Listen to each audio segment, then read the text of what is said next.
Вітання усім. Good afternoon, everyone. The topic of the first briefing is 4 years into the war, labor force crisis in Donbas. This research is presented by Halyna Yanchenko, expert of Foundation 101, and Yaroslav Pylypchuk, expert of Ukrainian Institute of the Future, NGO. Welcome.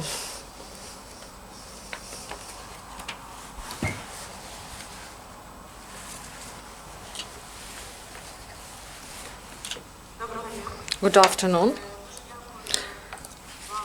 Thank you for attending this press briefing today. And we thank you for the interest to this topic. Unfortunately, in Kiev and in other regions, this issue of Donbas is not often raised. And our organization, NGO Foundation 101, we want to draw attention to the problems of the residents of frontline areas of Donbas, and we present a research that is called 4 years into the war, labor force, a crisis in Donbas. So the trends that we can see in the recent years in Ukraine, we may see crisis of the workforce in Ukraine, but in Donbas, in these frontline areas, these settlements and towns, this crisis is deepened by military actions and outflow of workforce because of war and because of IDP problem. The majority of these IDPs, they are residing in these areas near the front line. So Foundation 101 and the Ukrainian Institute of the Future carried out a research to reveal the problems that exist in the frontline areas, towns and villages concerning workforce, and to provide assessment to governmental bodies, their work and their programs, and also to elaborate the recommendations for Supreme Cabinet of Ministers and local government and councils. And also we wanted to touch upon the activities carried out by international organizations and donors, and we believe that this research will be useful for them. This research was carried out with the use of 2 methods. We carried out in-depth interviews with further content analysis, and we carried out 26 interviews, in-depth interviews with representatives of different audiences, and the average duration was half hour to 1 hour. We carried out such interviews with the 4 target audiences. First, these were unemployed people who actively search for employment. Second audience of respondents, these are people who recently employed, who carried out this process of search for work and they were able to find employment. The third group is employers, and we tried to find out how they search for workers, what problems they face in the process, and how they overcome these difficulties. And the fourth group is the representatives of power, of course. So in this way, we carried out sociological survey of our research, we may say so. And the second method that was used by us is the cabinet research, and this was done by the Institute of the Future, and they assessed the statistics and other research and analysis that were carried out both by state institutions and other institutions, and also they analyzed legislation and state and local programs. And also we touch upon economic situation, and I would like to ask my colleague Yaroslav to tell us more about this topic. He is the expert of Ukrainian Institute of the Future. Good afternoon. I represent Ukrainian Institute of the Future, and our aim was to carry out this analysis and provide proper grounds for our research. So we consider the economic situation connected with employment in Donbas. So on the first slide, you may see the dynamics of the number of economic entities in Donetsk and Lugansk Oblast. We may see that in the period starting 2010 till 2016, we have decrease in the number of enterprises in the Donetsk and Lugansk Oblast, and this decrease was 56% in Donetsk Oblast and 71% in Lugansk Oblast. So the main indicator, the main consequence of the basic factors such as loss of territory or loss of operational centers, this is the fall of gross regional product. You may see in the slide that this fall 30% in Donetsk in hryvnia and 56% in Lugansk Oblast. So this is big loss of economic potential of the territory that practically caused impossibility to use proper measures to stimulate employment in Donetsk and Lugansk Oblasts. Other problems were logistics and transport. Control was lost over hubs and infrastructure in this region. Also, they lost the sales markets and they lost workforce. What we researched in our study is that a lot of specialists, technical specialists, were lost, and in the market there was such a situation when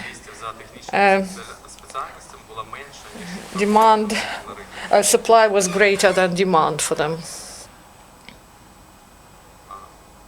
Next, we see the slide, the structure of the number of officially registered IDPs in Ukraine.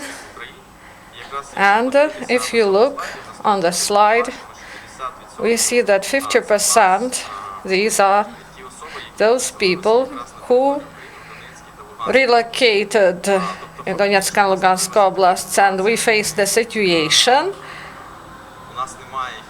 when we do not have financial resources for incentives because of financial crisis, and the demand for these vacancies, they increased, so the crisis deepened in this way. And also there is an interesting fact: when we assess economic situation, we should assess also investment motivation, attractiveness of the region. If we look at capital investment 2013-2017, we may see that there is a fall of capital investment in these categories, 43% in Donetsk Oblast and 54% in the Lugansk Oblast. So these are significant losses, and we do not have any effect to stimulate in this region.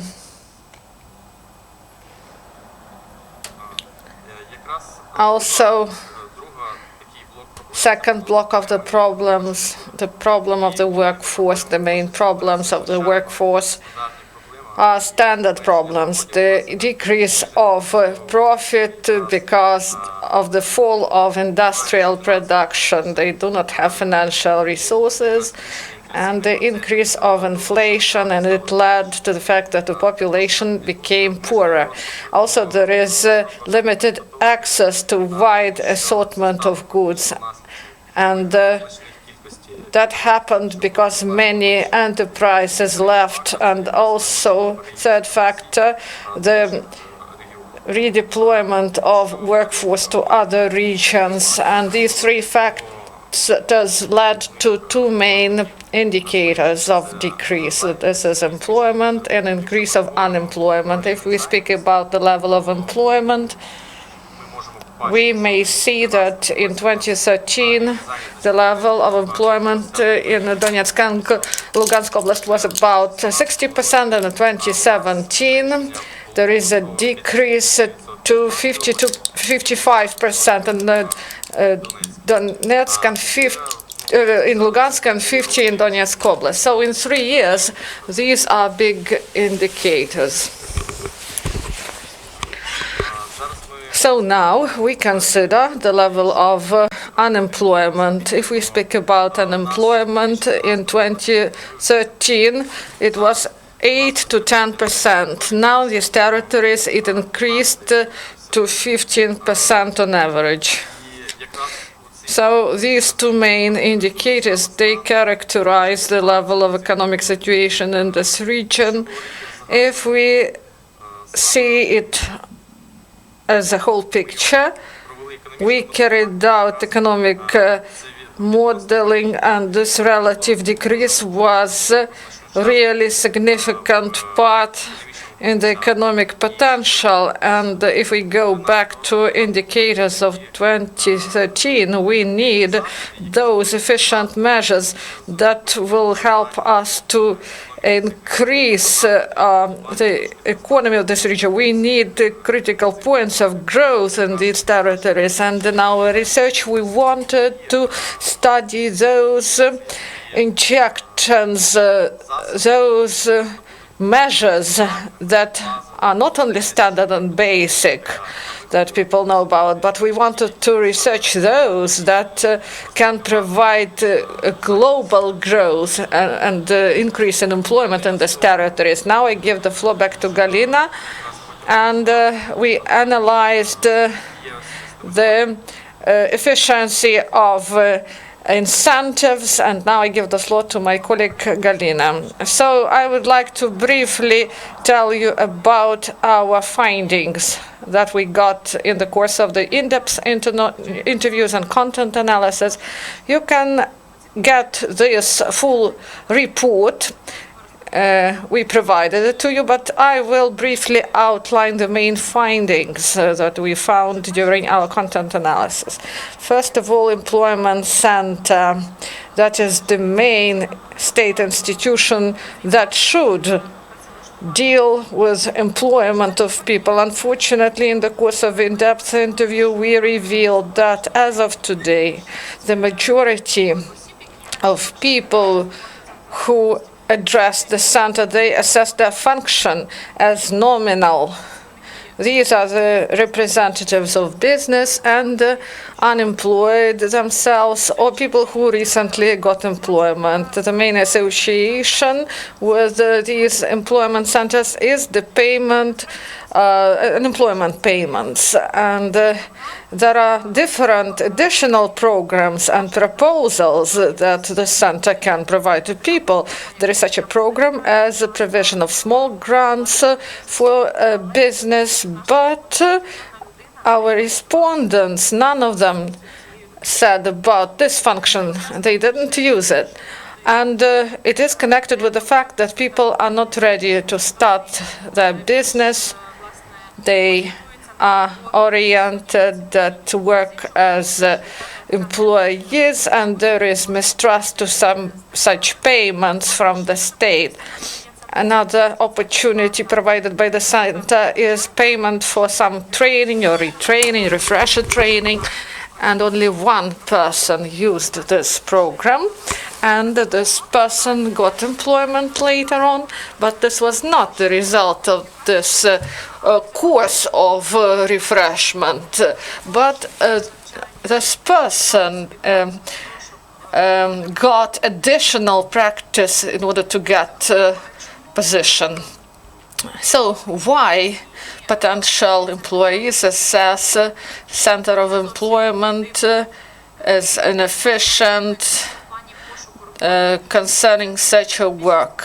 Because the majority of vacancies provided by the center, they are of low salary. The vacancies that are technical, or these are heavy jobs, and people who want to get better employment concerning payment and functions, they are more proactive and such.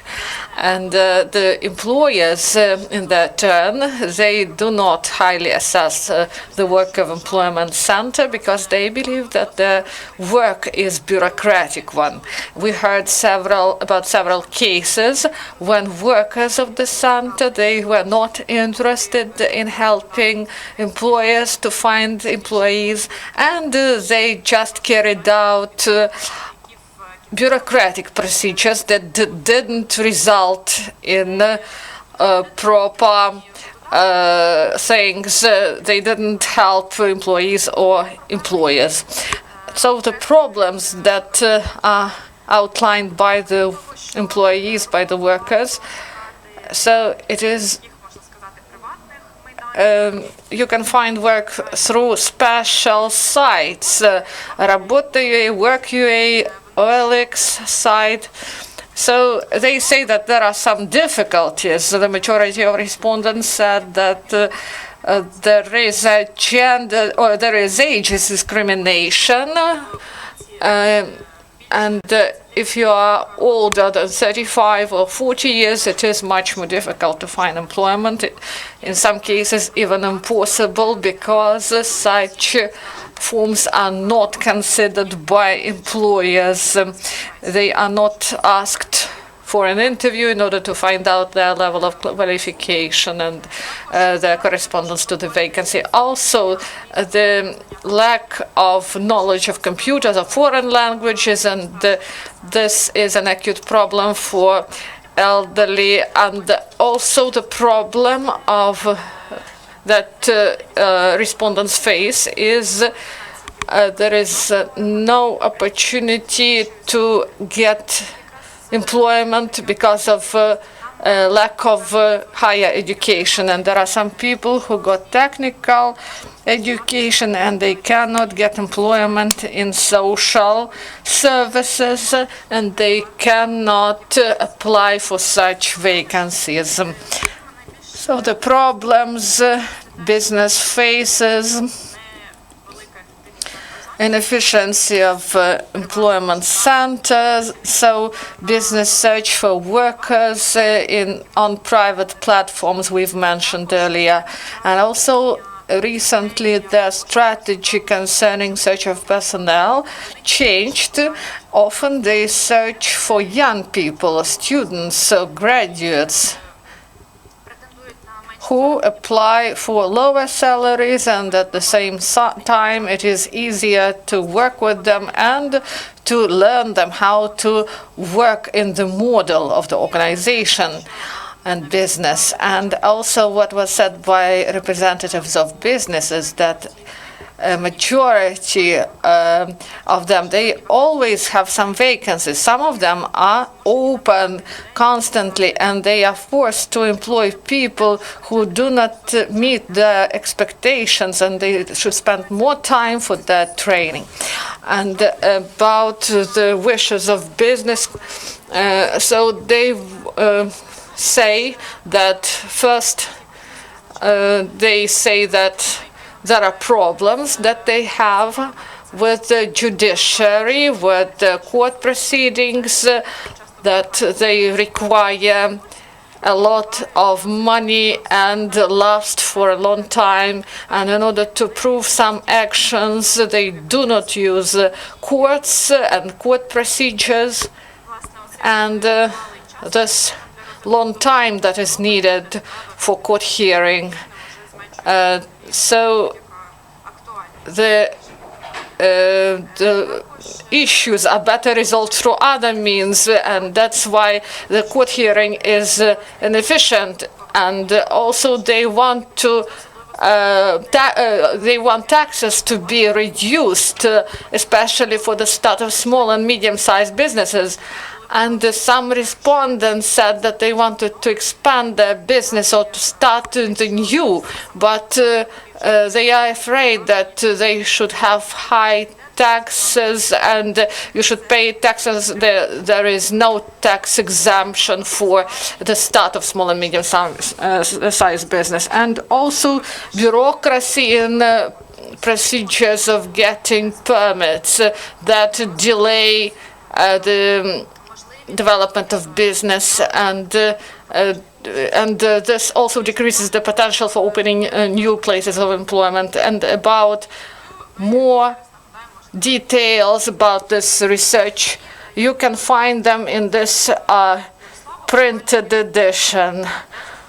So my colleague Yaroslav will outline the recommendations for stakeholders, and I would like to add about the programs of incentives we analyzed.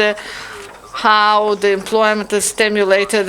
If we look in cases in Lugansk Oblast, 67 business projects were financed. There were 775 seminars and trainings, and on the whole, the financing was provided by the state to 50-60 million of hryvnias. So this is not a lot, and if we see that 67 working places were created. So if you look at the territory of Lugansk and Donetsk Oblast, you may consider that this is a really low indicator. Now I would like to go to the new model of incentives, and our logic is that the main concept is that the state should intervene less in the economic processes that are ongoing in these regions.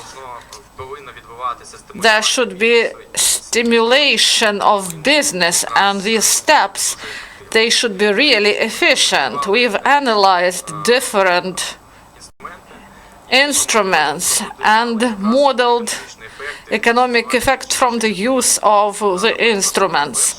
So the first, we considered the standard instrument to provide low-rate credits for business in Donetsk and Lugansk Oblast. The positive side of this activity is it is possible to provide incentives for opening the business. But if we see at the rate, 17% provided by the National Bank, and these huge rates for loans, it is impossible to implement this. Second instrument was to provide exemptions, tax exemptions for new enterprises, to provide tax holidays for enterprises who create 30 or 50% of new employment for IDPs. So there is a logic, but we see that the state do not have tax potential in order to carry out such reform. We should note, for example, we've analyzed going back to tax allowances. If we use such models, we will have effect 500 to 1,000 new working places if we provide about $20 million, and this loan credits should be for at 10%, $1 or $2 million. And we believe that the second approach is more economically viable, and there should be systemic approach. Special economic zones should be created in these regions. We've analyzed the business plans of investment projects, 50 plans. We've seen that these projects can be implemented in special economic zones, and we can, in this way, increase significantly and improve this to get good results. And if we provide 5 million to light industry, we can create 200 new places of employment. But there is a problematic issue connected with the fact that creation of such free economic zones, this is a global issue, and a lot of institutions, the Cabinet of Ministers, Supreme Council, they should participate to create it, and also there should be legislative initiative. And if we look at international cases, for example, Poland and Belarus, they attracted in 10 years about $43 billion, and Ukraine in such a way can get up to $8 billion until 2013. So this is rather a big sum, but for this, a lot should be done. The third approach is classic one. Classic approach is the stimulation through development or construction of different infrastructural facilities. So in economic theory, it is called classic Keynesian approach, and we believe that this approach is more economically efficient. Now, for example, in the program of stimulation of the Donetsk and Lugansk Oblast, it is stated that we will build 10 kilometers of electricity supply lines, and we will provide capital repair of railway lines and 30 kilometers of roads. And what will be the added value for the economy of Ukraine if we introduce such steps? We analyzed it and we found this figure that is really low. It's about 200 or 500 million hryvnias, but we have different logic to introduce such cases as stimulation through building of cement roads, not to build asphalt roads, but to build at the level as of sea, and to create cement and concrete roads, and the building of thousands of kilometers of such roads. It can bring $1.5 billion, and this is not only about investment and load for the Ukrainian cement plants, but also adjacent industries can be involved, and this will be not only for Donetsk and Lugansk Oblast, this will be for the whole country. So this approach, we believe, is more economically viable. And if we go back to the package of stimulation, we divided this package of recommendations among stakeholders to Supreme Council, to Cabinet of Ministers, to local power, and to international donors. I would like to stress several important recommendations. We have a lot of them, and I won't say all of them. So, for the Cabinet of Ministers, we believe that it is important to make all the steps in order to create a centralized database about employment, about vacancies, and this should be provided and managed by the centers, employment centers, and it should unite Work UA, Rabota UA, Job UA, and different platforms. Now we face the situation that we do not have correlation between vacancies that are proposed by the employment centers and the vacancies proposed by these resources, internet resources, and people on the internet, they see vacancies that are on these services, and they do not address employment centers. Also, we have an idea to create a monitoring system for these services, Work UA and others.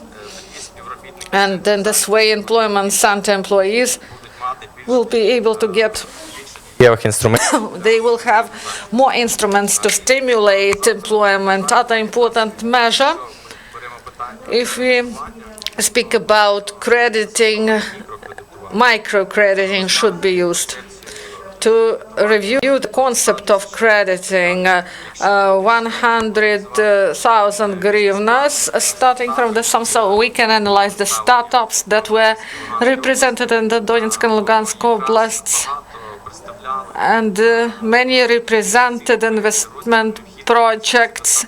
And these one project needed 100,000 hryvnias. This was the biggest sum that was needed for the project.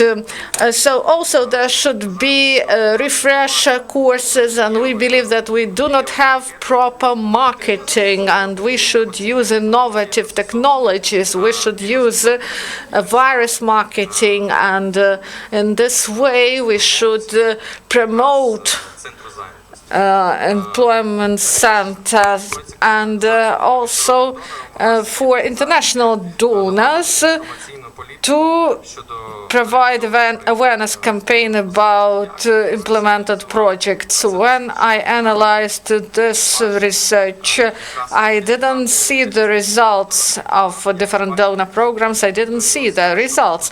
So first, I should have spent a lot of time to understand what international donors do, what are the results of their programs. And I believe that these results should be better highlighted, and they should be more visual and better represented, and communication should be provided better. Also, to attract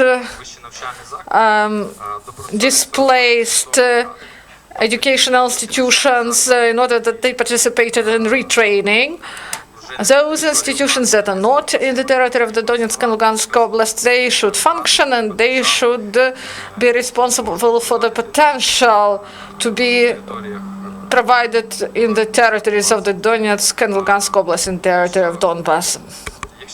If we assess this package of recommendations on the whole, we should state that they should be concrete, they should be applicable, and they should be like this, that any person, any official can take this research and find out information about the main points of growth for the development of employment in the Donetsk and Lugansk Oblast.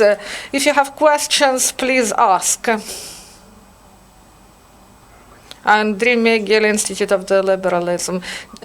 Do you analyze the number of unemployed, those who are registered, those who are IDPs? So do you know the information about the number of unemployed? What are their opportunities for buying products? Are they able to buy them? Because we do not have proper statistics in this area. This morning, I've seen this. We may say that this figure is about 1.65 million. So today in the morning, the statistics was updated, and this is 1.5 million. So we have 1.5 million today, and 50% are IDPs who are in Donetsk and Lugansk Oblasts. And I want to state that 700,000 will make a pressure that and demand that cannot be met by those firms. And if we're speaking about unemployment, this is about 15% now, this figure. This exact figure, I do not remember. Do you have other questions? Sergei Dyoma, Center of Protection of Civilians in Conflict. If we assess international donors, what donors did you analyze? What projects did you analyze? Did you have projects of European Union and European Investment Bank, for example? I was a participant of this research, and my team analyzed the donors that provide finances for different investment projects and business plans. These are Investment Bank of Reconstruction and Development, and they have different programs for small business. And we saw that European partners, they allocate funds. There are different programs for stimulation, but we have one global problem.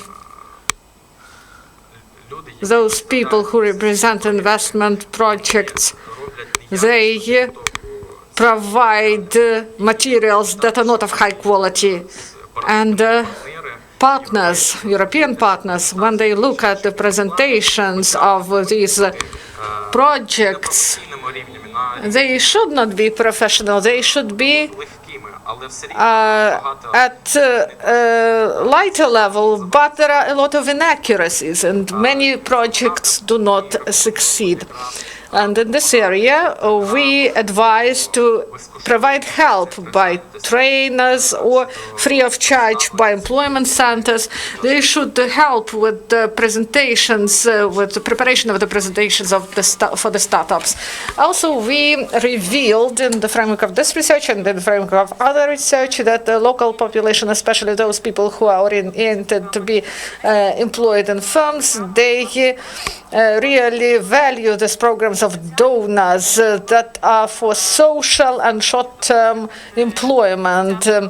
For example, for help for elderly or help for the sick, and this is highly valued by local population, higher than provision of food or other different help, because in this way people can shift their status, they can become employed, and in this way they can feel that they are really those people who can provide for themselves. And not many donors provide such programs, and we revealed maybe 2, maximum 3 programs, and in the majority of cases this is not a great number of places of employment. We would recommend international donors to shift from this free help, financial and other, for example, food packages, to the implementation of some programs, and in order to help to carry out such social activities. And also this model can be used by local government. They can also create such short-term social employment for local population. I would like to add, if we go back to the case of business plans, there was an interesting project due to financing of international donors. Investment project was provided with 30,000 hryvnias, and there was a quality idea, quality presentation of the project, and this person in 2 months went to break-even point, and now this person earns $2,000 a month. So our view, the view of our team, is that we should stimulate business and we should stimulate startups more, and to attract foreign donors in order that they stimulated these business ideas. One question from me: what about the trends of labor migration in the region? It is clear that many people travel to other regions or to Russian Federation to get employment.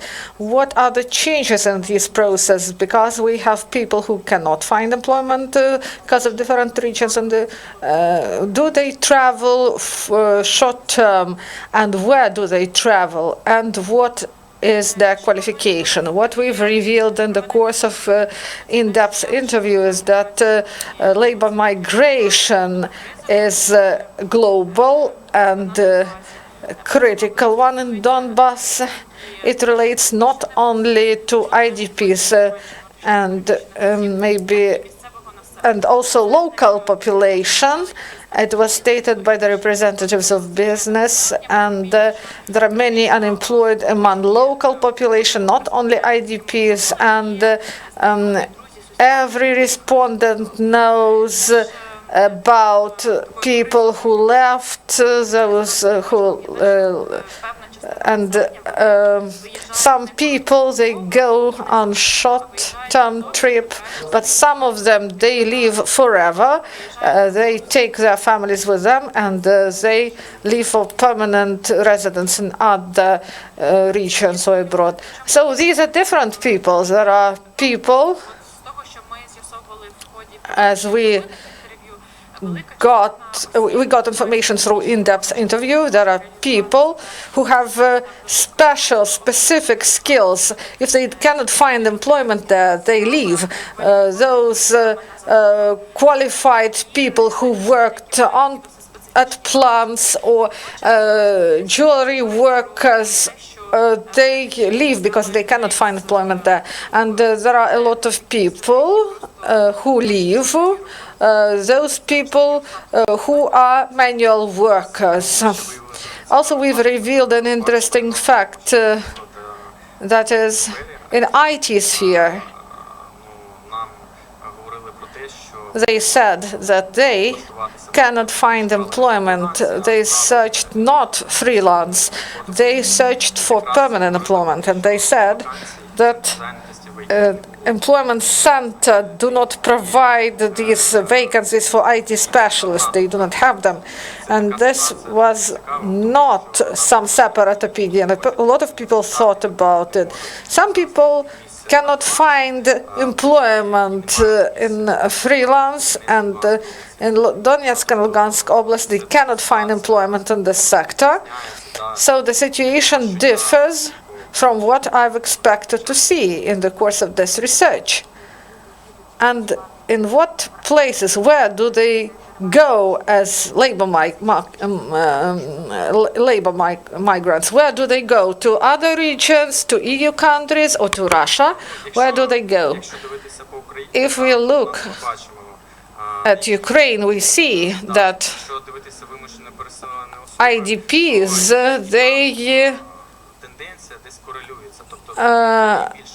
go and they relocate, and these are Kiev, Kharkiv, and other places. It's not a secret that the biggest demand for our workforce is in Poland, and people go there. And we know cases of Italy, Ireland, and others. The situation is like this.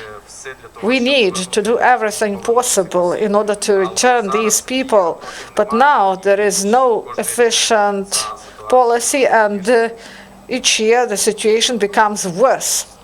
And one more specification. So this information that you got, analyzing this information, can you tell us about the specificity of the region? Because there are many industrial enterprises, and people are needed with proper skills. And when there is a reduction of production, and these people, they become unemployed, whether this is an acute problem, and whether this problem will deteriorate in the years to come. So maybe this is one of the most acute problems. In the Ukrainian Institute of the Future, we analyzed the trend.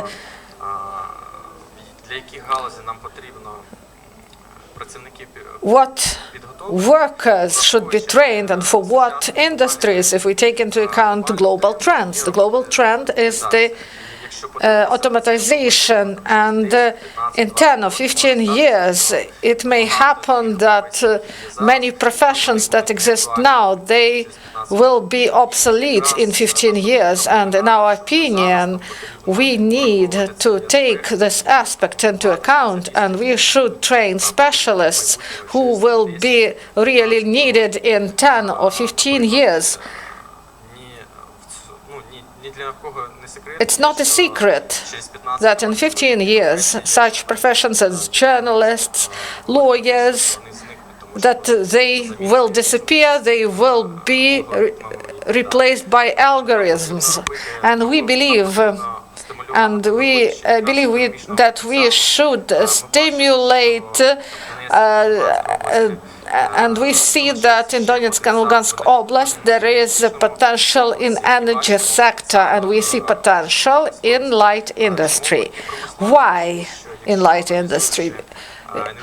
Because when we analyze investment projects, the term of payback is the payback period is the lowest, and a lot of employment can be created.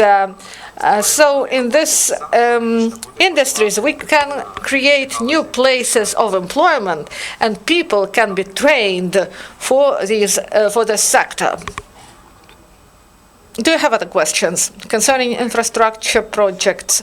If you see that now, for example, there are 30 kilometers implemented, and you recommend 1,000 kilometers. So what will be the assessment of the money? Because you should saying that this is the task that can be implemented only by international donors. For example, the funding should be provided by EU or, for example, Japan. It is stated that 30 kilometers of capital repair, this is the stimulation of Donetsk and Lugansk Oblast, and in 2022, as I remember, we provided our recommendations 1,000 kilometers until 2030, and we wanted to show that when we make some economic steps, we should understand the economic effect that will be produced for gross domestic product, for citizens, for the country on the whole. And if we stimulate through capital repair, I do not believe that we will create a lot of working places. At our institute, we analyze such research of introduction of concrete roads because more different positive effects will be made out of it. If we look at life cycle of roads, for example, 20 years, so concrete and cement roads will cost much less, and each instrument of stimulation, it should be considered regarding whether it stimulates import, export. So we should consider whether our steps concerning this will bring positive effect later on. So we focus on the importance of the development of the infrastructure.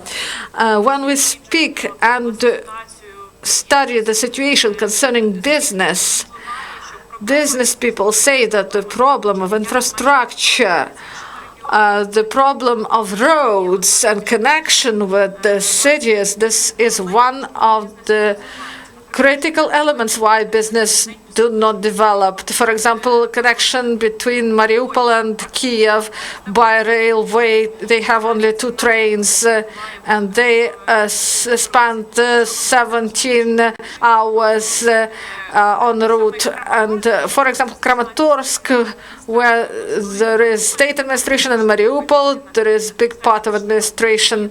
The communication and the road between these cities is not good and takes 6 hours to get from one place to another. Bad roads and checkpoints and the sharing of economic resources and getting some products export, it also creates a delay in the increase of economic activity in the region. So our time is up. If you have other questions, please ask our speakers off records. Thank you.